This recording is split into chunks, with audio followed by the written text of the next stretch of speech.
المواطن خالد عبد العال من مركز بني عبيد الدقهلية. لو عايزين تعرفوا الراجل ده عمل ايه، اول حاجة حطوا لايك وشير للفيديو، يعني بما ان هنتكلم عن حاجة ايجابية فخلي كل الناس تعرفها. لو مش مشتركين اشتركوا، دوسوا على كلمة اشتراك في اسفل الفيديو، وتعالوا نشوف الدنيا فيها ايه. خالد عبد العال من مركز بني عبيد الدقهلية ده حد يعني من الناس اللي ممكن نقول عليهم سوبر سوبر سوبر مان. الراجل ده عمل ايه؟ الراجل ده بيشتغل سواق على عربية كبيرة من اللي هي بتحمل البنزين وبتروح تمون البنزينات، يعني هي اللي بتودي البنزين للبنزينة، فهو سائق على العربية دي.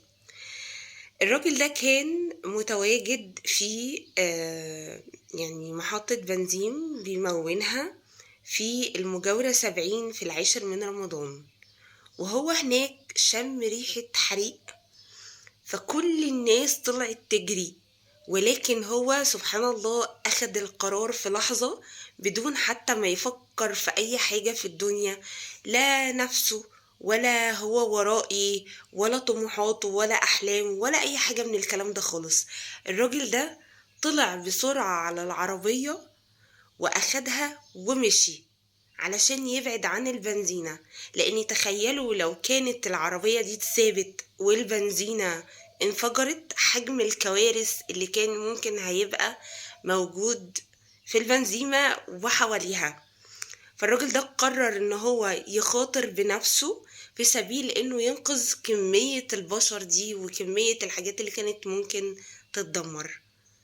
المهم الموضوع ما وقفش لحد هنا خالص، لا، خالد كمل سواقة بالعربية لحد ما راح في حتة فاضية تكاد تكون فاضية من ال يعني العماير أو كده، ولكن كانت مكتظة بالعربيات.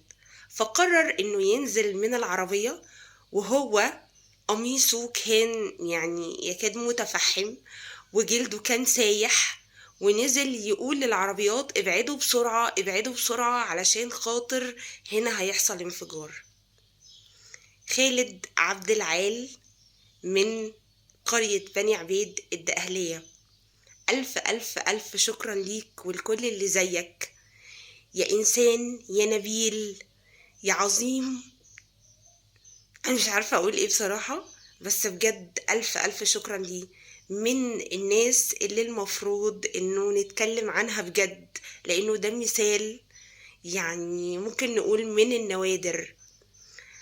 على فكرة مصر مليانة ناس شرفة ومليانة ناس بتخاف على البلد ومليانة ناس عندها دين ومليانة ناس عندها رحمة، ولكن دايما يمكن الإعلام بيحب يصدر الوحش. ادي النماذج المشرفة. شكرا يا خالد عبد العال.